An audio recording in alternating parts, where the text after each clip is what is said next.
Yes, it is Wellness Wednesday, one of my favorite times. As you know, I do a bunch of shows all around the world. Gouche Live, Aussie style, Gouche Live, Deutscher style, Gouche Live, lunch with Gouche and friends. And Monday is always with Chuck Basti, Mental Health Mondays. But Wellness Wednesdays is a special time because I get to do this. Ladies and gentlemen, please welcome to the stage, Pete Bombaci. That sounds like I'm working at a strip club when you said that. Is that what you're suggesting? No, I was actually thinking that you were a pitcher in baseball. Oh, you know, I they see, run I see. out. Taking like, the mound. Red Bull. No, not Red Bull. What's the other one? The Red Bull. Bill Durham or whatever. You know the movie. Oh yeah, Bull Durham. Coming out from the There's right no crying field in baseball. From the right field bullpen, jogging at a very slow pace, Pete Bombaci. Pete Bombaci. Hey, I've got somebody with me today. His name is Dr. the Theodore. Dog. Who is it? Just Doctor, my dog. Is he the doc? He's the doctor. He makes people happy and healthy. Why wouldn't he get a doctor? The doctor's in the house. The doctor's in the house. All right, listen. I don't know if you do it, but I do. With my therapy right now is Tim Hortons. Roll up the rim to win? No. No. You go and you pick the players. Oh yes. Yeah. I haven't and done so it's an app. It's great. Thanks, Tim it's an Hortons. app. And so you go in here. Okay, Yep. Pete. This is when you're struggling or you're having some downtime and you're just not on. You go in here and you pick the players, right? And they give you the games, and then you pick your players. So you picked all the Leafs. Yep. No. So today I picked Jeff Carter, Alex Pietrangelo, and David Savard. So hang on 1 second. Yay! Jeff Carter, who I picked several times and has had a good year, hasn't scored as many as I wanted to. So I picked him, and I said, this is my last chance with him. He scores 87 seconds into it. 87 is Sidney Crosby's number. Whoa. My wife picked Crosby, so I'm in good shape. Whoa. There's a lot of synchronicity there, my friend. Yes, I'm not sure what that all means, but at least I may get a coffee. Listen, Pete, obviously, we've had a week off. We talked a little bit about, trials and tribulations of the pandemic, and now it seems like we're getting closer to the end, or at least a vision of closer to the end. I'd like to really discuss tonight, what does that mean? And as we come out of this, you made some very good statements to me today. Things like fear of going out. Is that a real thing? Are people, because we've been shut up or shut down so long, that are people going to have an issue getting back into it? Or is it going to be like the crazy 20s when the roaring 20s after the first pandemic? Yeah, hey, I think it's going to be a huge issue. And as I've thought about it more and more, because I've just been reading, like many people have, all the different information that's coming out. And whether it's just about going back out and connecting with people or potentially going back to an office where you have to go see your colleagues. And, there's been a lot of impact of this isolation and the disconnection from one another, whether that's social anxiety, whether that's confidence or lack of confidence, because we haven't been living the lives that we were once used to, and those things continue to have an impact. And they don't just change the day you open the door, head out, put on a suit, a jacket and tie, whatever you're going to do, and you're going to head back to the office. These things are going to linger, and I think a lot of it actually, Gouche, has to come down to habits. And when you think of how long it takes us to build a good habit or a bad habit, they say it can be as short as a couple weeks. But I think the science suggests that it's 66 days. Well, that's 2 months. Well, how many bad habits have we picked up in 15 months? And how long will it take for us to get back into some good social habits where we get connected because we have the confidence, because we understand how important it is for our health? And then finally, because we understand that other people need our help as well, whether it's reaching out because you need it or because somebody else does. Well, you and I will certainly not have a problem doing that. Especially but I'm now. going to stop you there. It Yes. will be a challenge for me. at times. Oh, You know, there's sorry. people. Here's an interesting one. So sorry for interrupting, but No, don't be silly. I I'd love think to hear the this. important thing is that we just assume that the people that may come across as extroverted this is going to be a snap. But you know, I've gotten into bad habits over the course of 15 months as well, and I haven't. I think I saw a stat last week that said, actually, sorry, this isn't a stat. This isn't science-based. This is a conversation I was having with somebody who we aligned. There was 3 people. All of us have been disconnected from 90% of the people that we would see through the normal course of our lives. 90%, Gooch. So we all kind of hunkered down. We took care of the relationships that we needed to take care of. We then kind of looked at the ones that we wanted to take care of. So I've got friends that I will call friends that I haven't spoken to in the pandemic. Now, also there was the 3 games of hockey, the 20 guys of those 3 hockey nights I used to play. I've spoken to probably half a dozen of those guys, but you know, it won't be, you know, in the case of hockey, I'm going because of the hockey and benefiting from the relationships. But there will be some relationships that you kind of question, like, wow, he didn't call me or she didn't call me and I didn't call them. Are we still friends?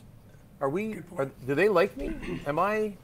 Maybe they don't like me anymore. Maybe, you know, and so these are the types of conversations that whether you're introverted, extroverted, social, not social, we're all going to struggle with some of these conversations. Pete, thank you for sharing that with us, because I would not have seen, I didn't understand that, because I know I'm just longing for the day to come and give you a hug. But I just, you know, I just feel like I'm one of those crazy guys that I keep phoning everybody and anybody, not everybody picks up. But I just love that. I love continuing. But the one thing that I'm really concerned about for you is, because I know you're going to put on a shirt and a tie and a jacket and you're going to run out the door, make sure you put your pants on. Because I know you're probably either in your underwear or you're wearing a pair of shorts. I think that's going to be the toughest part, getting out of the spandex pant, like, you know, the jogging pants. Hey, when you think of what the booming markets are going to be, it's going to be travel, but I think clothing. I think I've been in sweatpants and T-shirts for 15 months. I'm going to have to buy some new clothes, and because I don't fit most of my old ones. What's that? It's funny. It's funny. You talked about that last night on CBC. They did a whole 20 minutes about coming out. All the clothing companies have put together new designs for us to come out, and I think it's going to be a boomtown. I think, unfortunately, there will be some people that come out of this not unscathed, and I think I'm probably below the average, but I'm still not at a level where, you know, I can still put food on the table. There are some people, as you probably know, Pete, that can't, and they're going to struggle coming out of this. So I think that's what we're going to need to be. We're going to be needed to identify those people and help them through it, because I don't think it's going to be as easy as what I just think it is. I'm trying to be seeing it with rainbow colored glasses maybe, but I'm hoping as September comes along, I think we're going to have an okay summer. I went out and golfed the other day with my buddies.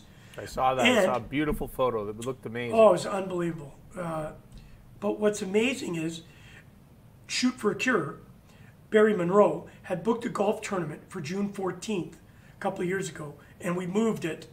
And now it's been moved again last year to June 14th this year, and we're hosting a golf tournament. It'll be a golf tournament that it's one foursome, and it's played back to back. It's not like a shotgun. So it'll happen all day. You come, play your golf, you go home, and then at night we're going to have a little Gouche Live, and we'll give away all the prizes. And our guy's going to drive around and take all the longest drive and all that sort of stuff. So it's pretty exciting. Barry Monroe. Awesome. So as of today, we started selling singles at like 170. Sorry for the cheap plug. 170. I'll send it to you. It's going to be fun. You're golfing with me anyway, so don't worry. I can't wait. I'm looking forward to that. All right. So now, you were talking to me before we got started into this program. Do happy people talk to strangers? Or will happy people or happier people through this be the ones that maybe lead us back to that social comfort zone. Because I think you're right. I think people will be a little bit standoffish at first. So we'll happier people that have, kind of gone through this pandemic and been able to kind of take that inventory, as I say, both physically and mentally, and be able to be those people that help. Yeah, well, I think so much has changed, because if you think of, I think of the old phrase that our homes were our castles. Well, I don't think our homes really were our castles up until the pandemic, because now we're spending more time at home, and we are starting to value and making much better use of the homes that we had, since most of us live in bigger houses today than we have. I think it's 3 times the square footage today than we did in 1971. But yes, yet we spend less time at our homes than ever before. And so I think, the relationships that we've created all over the place, because we didn't have the normal routines to go back to. We didn't see the people at the office. We weren't out and about the way we used to be, and seeing all those other people that made up our social connections. And so we have had to go to neighbors who, as I've stated many times before on the show, is that 50% of Canadians didn't know their next door neighbor's name. I'm looking forward to seeing out of our Canadian Social Connection Survey, which wraps up at the end of this week, at the end of the month. And I'm looking forward to finding out, what have the happiest people, what are the people who've built the greatest resilience through this pandemic done? Have they talked to strangers more because, they didn't have the normal routines of seeing their friends, whether it was pick up hockey, whether it was at the office, whether it was, normal restaurant stops? Did we talk more to neighbors? Did we build stronger relationships with neighbors? Did some of those strangers' conversations turned in, because they probably happened within a kilometer of your home, since that's where most of us were spending our time, did some of those stranger conversations turn into friendships? Did it turn into some other way in which it could support you or support the other person through the pandemic? So all of these different relationships, and this is what the Genwell Project is studying with this social connection survey, is not just, hey, we know we're lonely and isolated, that everybody's had a taste of that now, but what are the things that we want to encourage people to do? What is the science going to tell us? What are people going to tell us? Is it friendships? Is it relationships with your family? Is it with colleagues? Is it with neighbors? Is it with your classmates if you're younger? All these questions, we need to be able to give people some guidance to say, hey, here's the right mix. Because if all your friends are at the office and you lose a job, that's not healthy. If all your friends are with your family and you have a breakup with your family, or you have some tension, you want to have a blend. We've always said that life is a balance, and I think this is what the Social Connection Survey will help us all better understand, is what is it that's helped people get through this in the best way possible. Hey, Jeffrey, thanks. Come by and he'll buy us a coffee and some chocolate. Listen, I don't need the chocolate, because I am trying to cut it down a little bit, because I've overindulged a bit. But Jeffrey, thank you so much for that offer. And we will, trust me, I've written it down. So I'm coming for my free cup of coffee. Anytime I can get a free cup of coffee, I'm doing it. And then Matthew Meisner, all the way from Argentina, joining us tonight, saying, hey, hello, JP. Matthew. Listen, I want to dig deep into this tips to fight pandemic FOGO, fear of going out, and get back to life, according to psychologists. It's a real thing. You said it today. You say, Gouche, let's talk about FOGO. And I'm thinking, what are those acronyms for? And of course, it's the fear of going out. And there's an article in the Vancouver Sun that basically goes through it all and actually gives you tips. And here's one that I'd like to: take things slow and be sure enough. So don't be like what I'm going to be, a bull in a china shop, and just go out there, because I may scare people. Yeah. You leaving? Is it something I said? I guess I scared Pete off. Or a bathroom break. But seriously, I understand. Take it slow, because I think we're all... Sorry about that, And buddy. he's back. Well, that was a quick bathroom break. The dog was scratching at the door, and I'm like, oh, okay, I'll just go do it. Sorry. Well, he's certainly not.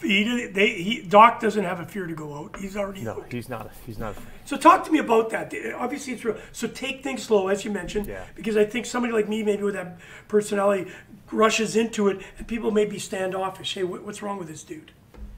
Yeah, I think as we start anything new as human beings, it can be a challenge for people. So, You know, it's almost like if you were 5 years old and you were heading to kindergarten for the first time, you know, what would your parents tell you to do? Well, take it slow. You know, maybe try to reconnect with one person. You know, go to the people that you feel most confident with. You know, and one of the things is don't shy away. You know, find a way. And if it and I've always, and Genwell is always, our secondary message is, look, if because I did meet a gentleman. I've had a few people reach out over the years that have said, look, I have no friends. I have no family. I've burned every bridge, everything that's ever happened. There's nobody left. And my comment to them is, you know, what I think you need to do is go start building some relationships by helping other people.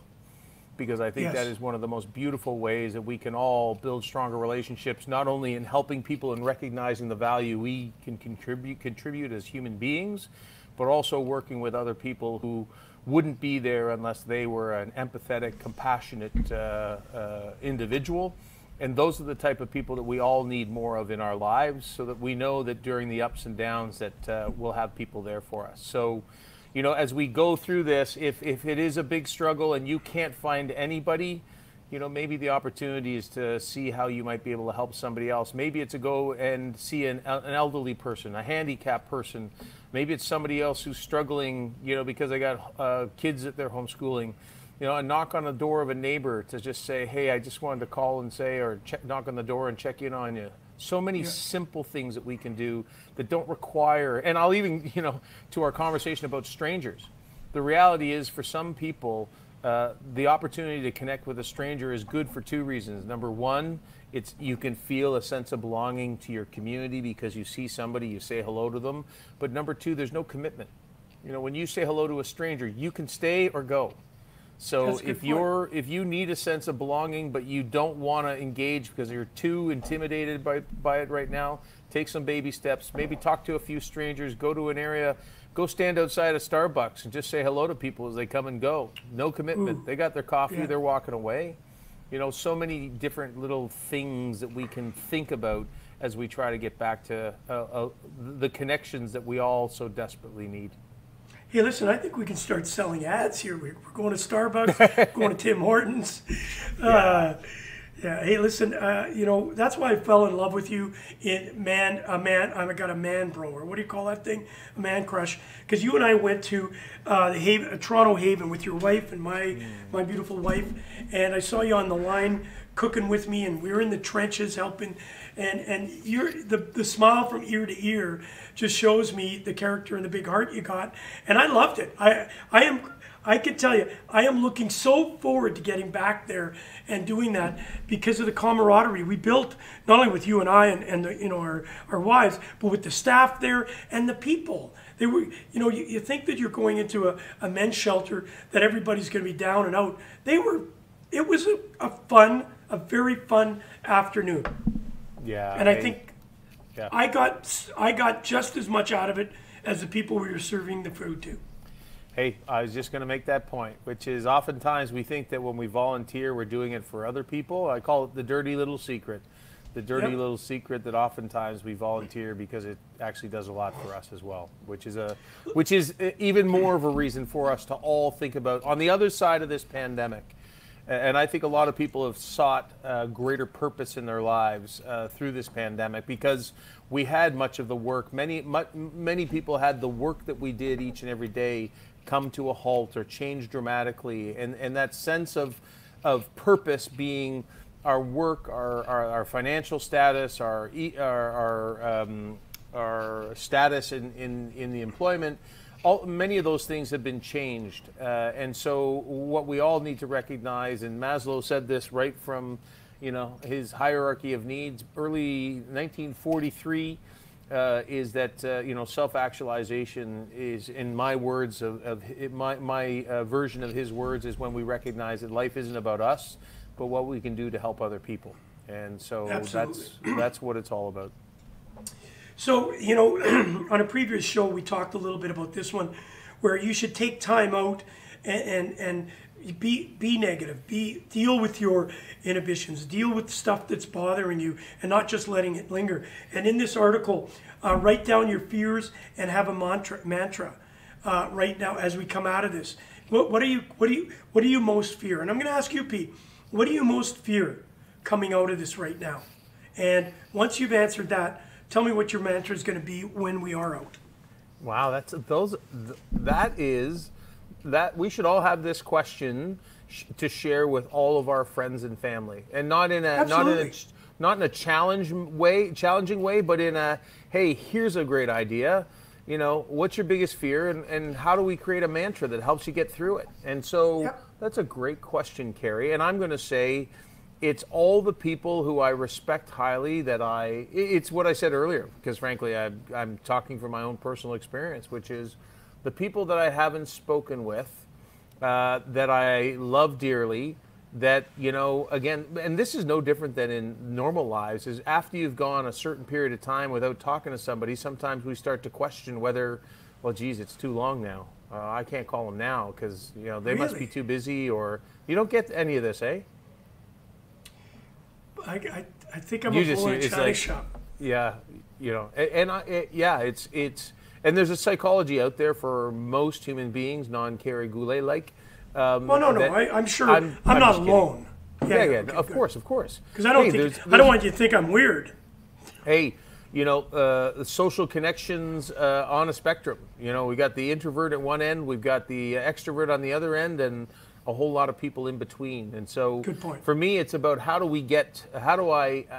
I already know the strategy is, and I'm even starting right now trying to pull together a few, I wanted to grab a bunch of my buddies to watch the Leafs beat the Jets when round 2 starts. And so I thought what I would do is invite my buddies over and catch the game, because we've got a big screen that we bought that we hang up on a wall and project against it. So a fun way to reconnect with people like we did, frankly, 25 years ago when we were much younger and having a blast. And I thought, what a great way to rekindle some of the relationships that I haven't seen people in some time. So there's my, I don't know if that's my tip, my strategy, my mantra, but it's like, create fun activities like you did 25 years ago so that you can bring everybody back together again.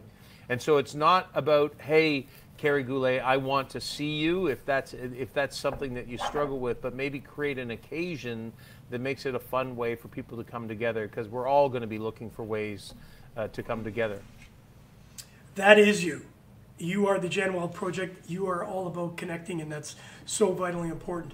And that's why when Barry called me a couple days ago and said, hey, Gouche, we're going to do a golf tournament, I'm thinking, whoa, wait a second. We're in a pandemic.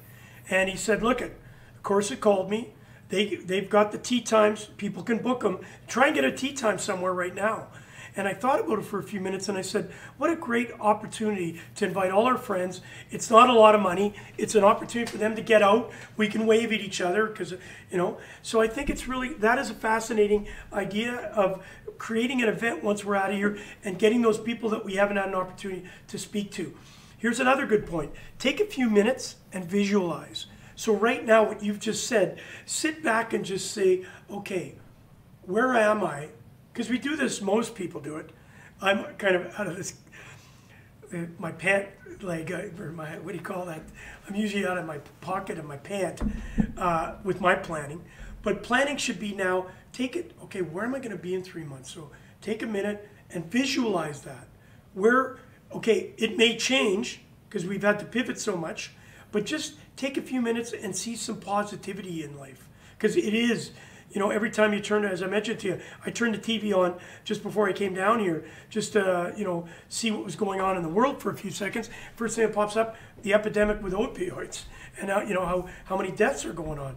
It's everywhere and anywhere. So back off from that, take a few minutes, and think about, who do you want to see? What do you want to do? What have you not done that you want to get done?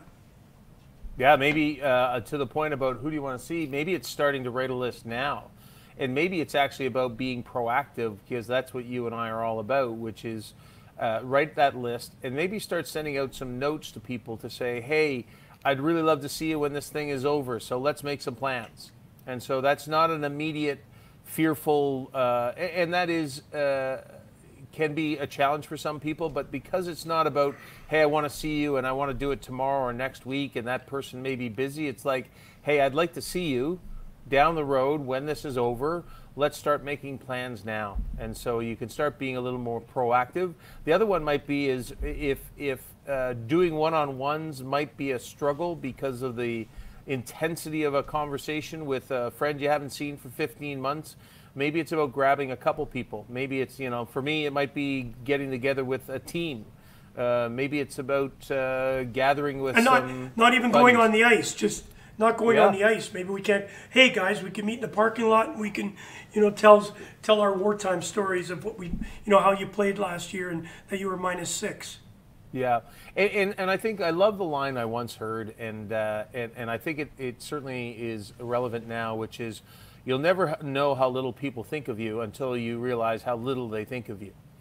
And so for all of us who are fearful for, oh, maybe somebody doesn't, maybe somebody's too busy, maybe somebody doesn't like me, maybe somebody, has changed their opinion. The reality is we're all just trying to get through this right now. And hopefully on the other side of it, we're all a little more compassionate and empathetic for one another. And so even if there is some tension for whatever reason, that when somebody reaches out, you remember the good. You remember the positive. You remember the reason why at one time you were friends, at one time you were colleagues or whatever, and you focus on, hey, we all need to build stronger connections in the world right now. Again, whether it's because you need it or because somebody else does. Listen, my cuz, love her dearly. We hadn't spoken for about 3 weeks, which was uncommon. She forgot, I forgot. We're all using excuses. And as soon as I rang her, she started apologizing. And I said, Sharon, you don't need to apologize. Well, I thought about you last night. I thought of you, and then I got busy. And hang on, let's take a time out. You got busy doing what? And she said, good point. I got busy doing nothing, but and I think we're finding right now, we're busy. Like I'm busier than I've ever been, and I don't know what I'm busy at. It's busyness. And here's a really good point that comes out of it. Another one, for starters, people can take an active role in preparing themselves to re-enter society by choosing the amount of risk they're willing to accept. So it means that there are some people, even when we feel that the vaccine has worked and we can go without masks, I think there'll be a lot of people, there will be people that are scared because there's still that unknown. Because I still hear people, well, I know you got the vaccine, Gouche, I'm not taking it because I don't know if you're going to have 4 arms in 3 months from now, right? No, because we don't know. But you know what? If I do have 4 arms, I'll get a heck of a lot more done. So, but when we look at it, I don't want to live in fear. I want to be able to do that now and say, okay, what are my limits? I know that when I go out, I'm going to wear a mask until I really feel comfortable. When I get on a flight, hopefully I get on there soon one day, or if I'm in a crowded place, just as I am now, and if people look at me weird, so be it.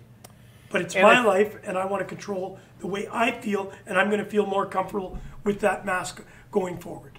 Yeah, and I just think we just need to be conscious of everybody.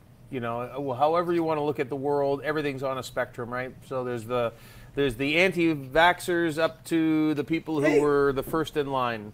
And so those who will will be fearful of connecting. Let's not turn our backs on those people. Let's appreciate, understand, and say, how can we play a role in helping those people still feel connected, even though they don't they don't want to go see strangers because that would be way too overwhelming. But they might be comfortable seeing a neighbor. That they might be comfortable coming outside and standing on the front stoop, as I think they refer to it, the front porch, the front steps, on the driveway, whatever you have there, that you actually can have a conversation with somebody. So let's all be conscious. Let's all be more aware of how much we do need each other. We're coming back out of this thing, and anything we can do to help people, wherever they are on the spectrum, I think is really important. I just want to read this one. Meanwhile, many people have experienced the death of a loved one, raising their risk of depression, and others have ended up in hospital with COVID and are at the risk of PTSD.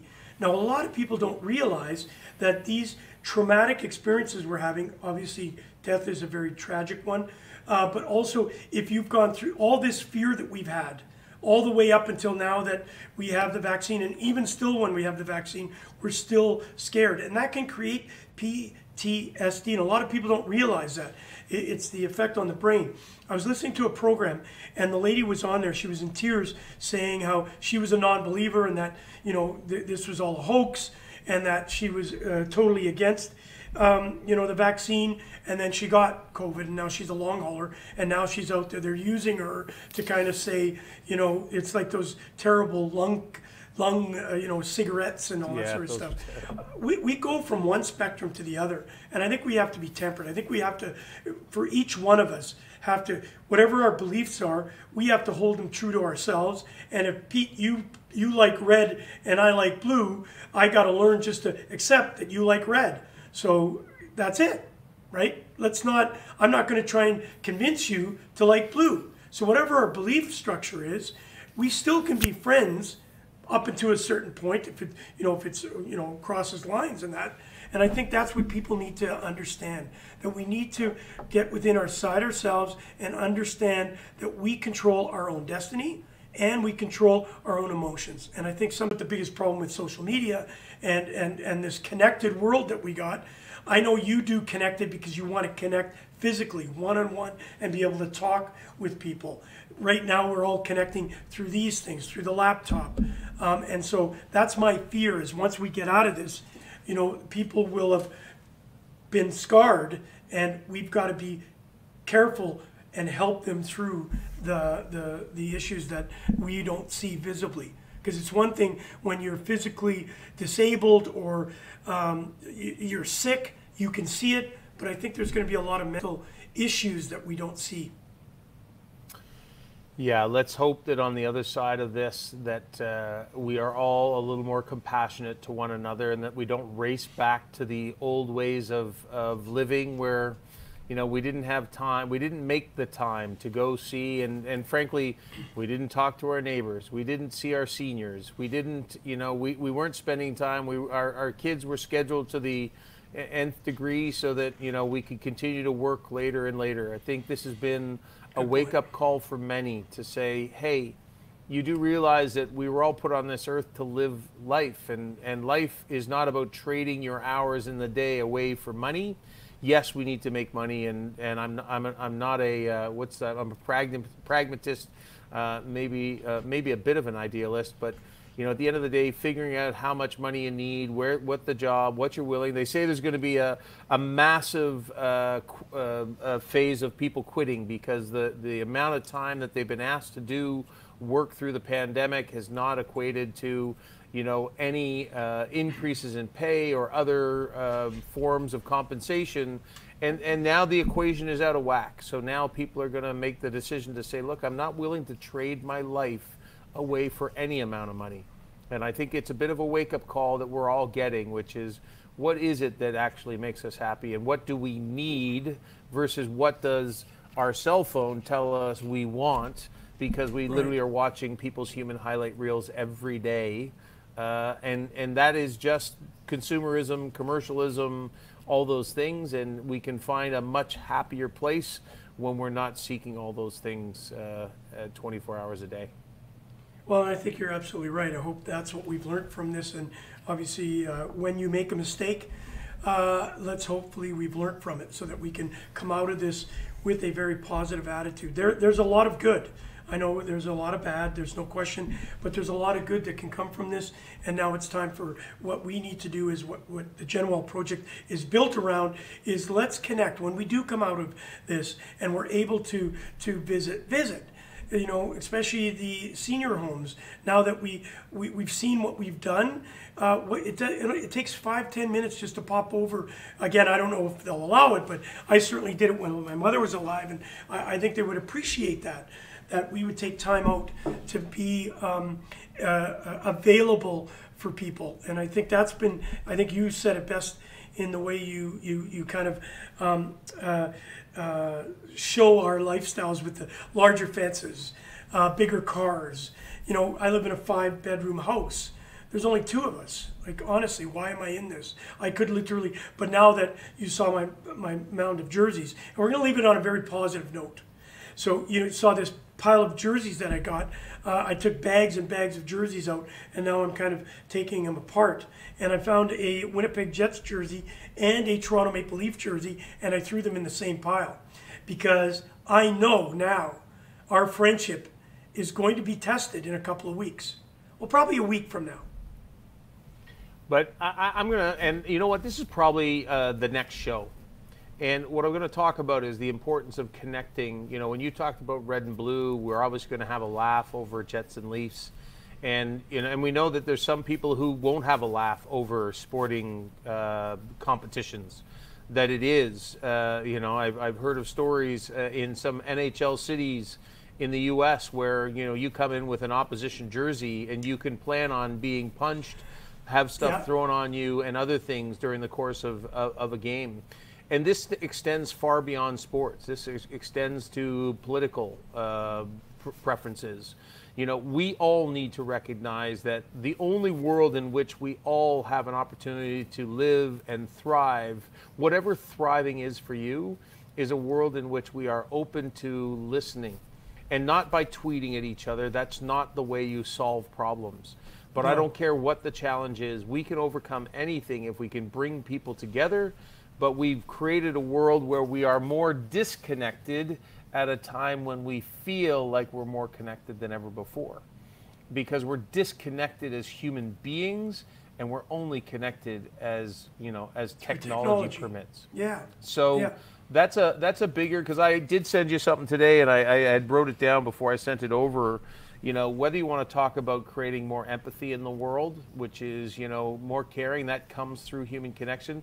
When we talk about what's happening in the Middle East, you want to, you know, I was talking to a gentleman from the Million Peacemakers organization out of Montreal, Stephen Haidt, and he was telling me that he has a movement that's basically somewhat like Gen Well, in the sense it's about overcoming, you know, political, you know, separation through human connection. And he deals with the Palestinians and the Israelis. And how does he get through it? He gets through it by sitting people down at a table and actually having conversations and working through it. And I have no information about that, what's going on there. I'm not schooled in that whatsoever, but I believe that human connection is the perfect antidote to political polarization and to a lot of the challenges that we face. And we need to bring people together to have those conversations. So maybe we can talk about that another time. I love that. And listen, I wanted to pull this up. This is something that was really, I'll admit, I'm hanging on by a thread right now, so connecting is very helpful. You posted that the other day, and I thought about it. I was having a little bit of a bad day, and I thought about that. Like the thread, it was more of a thick rope. It wasn't actually a thread. And I thought about that how many people are at that thread, and you can go one way or the other. It could break, or it could be, you know, we could all help, you know, bring it together. How do we do that? Like, how do, you know, you and I talk, we spend 30, 40 minutes together, we talk our feelings, we really get an opportunity to share thoughts, our lively life, and you're very well schooled and very well read. I love your quotes, you know, you're very articulate with it, whereas I listen and I kind of adapt from what I hear. How do we do this, Pete? How do we go, as soon as we're ready, how do we all go out and get people to connect? Because you know what? Communication is what's going to solve it. It's not bombs. Bombs are never going to solve anything, right? It's going to be able to get those people around a table and say, this is not right, this is not right, this is what we can do together, and be able to communicate. Well, I'll take it back to the quote that I took there from a text that a buddy sent me. And you know, what I'll say is we need to recognize two things. Number one, we have to start building these connections before we get to the crisis. We have to stop as a society. You started saying, you know, about going to see seniors there. let's not wait till it's over. Yeah, I guess, from a COVID perspective, we might have to be physically distant, but, maybe reach out to that local senior's home or to that senior on your street, or to, find a way to find a senior that you can, build a relationship on the other side of this. Say, hey, I want to put my hand up right now. I'd like to come once a week, and give me 3 people. I'll come and I'll sit in your social room or whatever they call it, and I'll have a chat for 15 minutes with 3. Let's not wait until we're back into another crisis where we can't actually physically go see them, because trying to build the relationship while we're in the crisis, and that doesn't matter what it is. I don't care if it's a divorce, an illness, if you have those relationships in place before we get to the crisis, then getting through that crisis is a lot easier. And let's also remember that we got people all across the spectrum. Healthy people need to understand the message about the importance of human connection, because they can play a role in helping the people around them. We got people on the other end that are isolated, who are lonely, who are disconnected. And, in some cases, it may not be possible to have just the general population step in and play a role. They may need professional services, whether it's a mental health organization, whether it's, I'll say, homeless or food insecurity, or all those crises. And then there's all these people in the middle, and I'll use the hanging on a thread. It's, they could go this way or they could go this way. And the reality is, if we have those support networks in place, because I'm finally having a chat with that chap tomorrow, and I'm really looking forward to having the conversation, because I know by the end of it, he will recognize how valuable he is as a human being in society, and how much he means to me, but also the number of people that I know love this human being and will do anything to support this human being. Because when we get isolated, when we get disconnected from other people, we get into our own heads. We've talked about it before, and we're not nice to ourselves when we're in our own heads. And this is what getting the opportunity to chat with other people is all about. Get out of your own head. Let other people remind you of how amazing you are as a human being for whatever you do. And now you can actually start to put pieces back into the right place, where you recognize that you are very valued, that you have lots to be here for, that you have, lots of opportunity all around you, and that, those conversations can be really powerful for people. So, that's what this is all about. We all need to start doing it, and we need to start doing it today. Don't wait till it ends. Don't wait till the next Genwell weekend, which we will be coming back with. Weekends when we want to catalyze all Canadians to say, hey, this weekend, reach out to one person. Because if 10 million Canadians choose to be a part of the human connection movement and reach out to one other person, that'll be 20 million people getting connected. And how difficult is it to have a 5-minute conversation with somebody? Have a coffee, have a glass of water, just talk to somebody that you've been meaning to talk to, but you haven't made the time. Because every one of those conversations will start moving us back in the direction of a more connected society. Well, don't forget, Jeffrey's already offered us a coffee, so we will be there. Don't worry about that. Hey, listen, John Cavers, thank you for sharing this with us. Nora and her friends do window visits. They go to the nursing home and just stand outside. What a great, great thought. So there is a lot, and Pete, thank you for sharing that with us, because I think it's important. Sometimes we do get busy, we get tied up, and we kind of forget. You know what? A half hour of your day, man, it's going to do you so much. And obviously, for the people that are isolated, how much that would make a difference in their lives. Pete, always a pleasure. I know we're going to have some fun over the week. We're going to be doing our call. I'm going to wait until the Toronto Maple Leafs are through to take on the Winnipeg Jets. I don't want to, in any means, though we swept the Edmonton Oilers, you guys are still battling with the Montreal Canadiens. So I don't want to jinx you at all.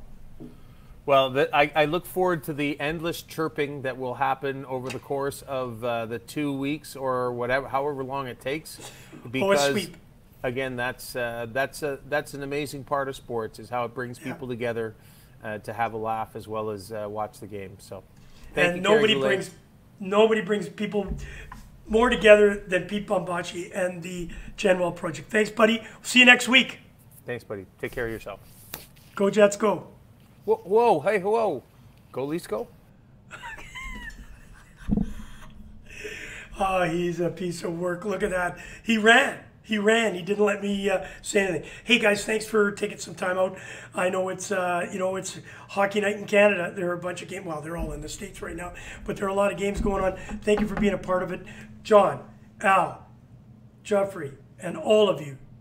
Thank you so much for being a part of our night. Listen, you've been watching Wellness Wednesday. We'll be back next week. We will have an incredible show with you. Good night.